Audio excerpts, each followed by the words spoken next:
Assalamualaikum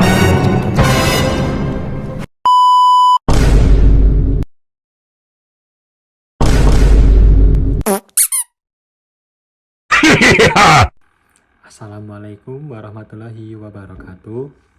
Hello everyone, my name is Ferdian Rahman Wijaya, and today we are going to talk about consumer behavior by exploring one of the most popular and influential products in the technology market, Apple iPhone. Buying a smartphone is not just a simple transaction. It is a psychological and social process influenced by many internal and external factors. And when it comes to the iPhone, consumer behavior becomes even more interesting because people do not only buy it for these technical features, but also for what it represents, like innovation, lifestyle, and even social status. And this presentation, I will share how consumers, including myself, make decisions when purchasing an iPhone, what factor influence this choice, and what this means for marketers. Let's start by looking at the real phenomenon in Indonesia. Even though the iPhone is often much more expensive than other smartphones, its popularity continues to grow, especially among students, young professionals, and the middle to upper class. Many people are even willing to save money for months just to buy the latest model. I'm on I'm one of them. When I wanted to upgrade my phones, I did immediately choose a cheaper Android phone. Even though many had similar specifications, instead I decided to focus on buying an iPhone. I spent weeks searching for information online, watching YouTube review, comparing models before finally buying the one that suit me best. This behavior showed that the iPhone is not just a gadget, it's a symbol of quality, prestige, and identity. Now let's analyze my journey using the 5 stages of the consumer decision-making process. First is problem recognition. The first stage occurred when I realized that my current phone was no longer meeting my needs. I need a faster device that supports productivity, creativity, and communication. But beyond that, I also wanted a product that reflects my lifestyle, something modern, innovative, and prestigious. 2 is information search or information seeking behavior. Next, I start gathering information. I visit Apple's official website, read user reviews, watch comparison video, and even check the second-hand market. I also ask my friend about their experience. This step was crucial because it reduced uncertainty and built trust before I made the final decision. At this point, reviews, social media, and influencer opinions play a huge role.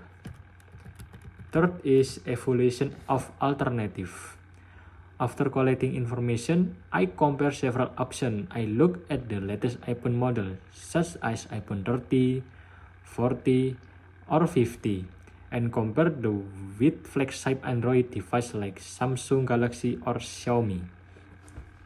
Even though some Android phones offer similar or even better specifications for a lower price, I still prefer the iPhone because of its user-friendly ecosystem, camera quality, design, brand prestige, and strong resale value.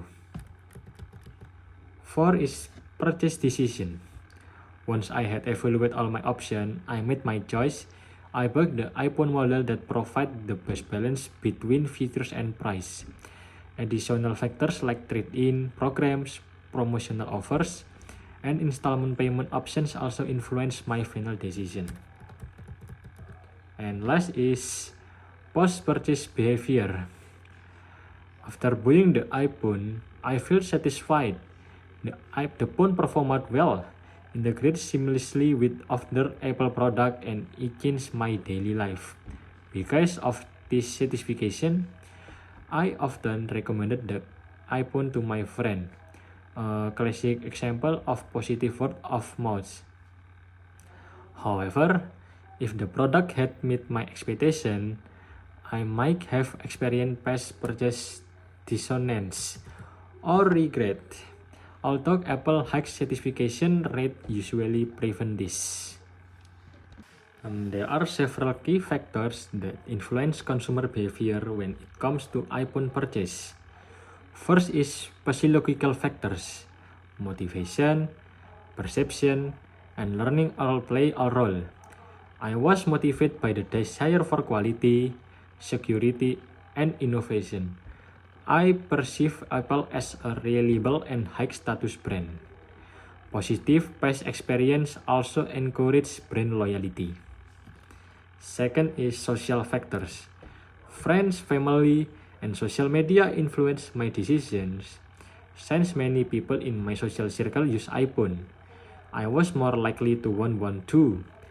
Social status was also important. Owning an iPhone can signal success, modernity, and prestige. Third is personal factors. Income level, lifestyle, and personality are strong drivers. Consumers with higher purchasing power or those who value design and exclusivity are more inclined to buy an iPhone. And the last is marketing factors. Apple marketing strategy emphasizes simplicity, elegance, and emotional connection. Launch event, product storytelling, and ecosystem integration created excitement and anticipation for me as a buyer. And the last is conclusion. To conclude, the decision to buy an iPhone is more than just a rational choice based on technical specification. It is the result of a complex decision-making process shaped by psychological motivation, social influence, personal preference, and powerful marketing strategies. For many consumers, including myself, the iPhone represents much more than a smartphone. It is a symbol of identity, lifestyle, and status. Understanding this consumer behavior is essential for marketers because it shows that selling a product is not only about selling its features, but also about selling the meaning behind it. So that's it for me. Thank you for listening, and I hope this presentation helped you understand consumer behavior in the context of iPhone purchase. Wassalamualaikum warahmatullahi wabarakatuh.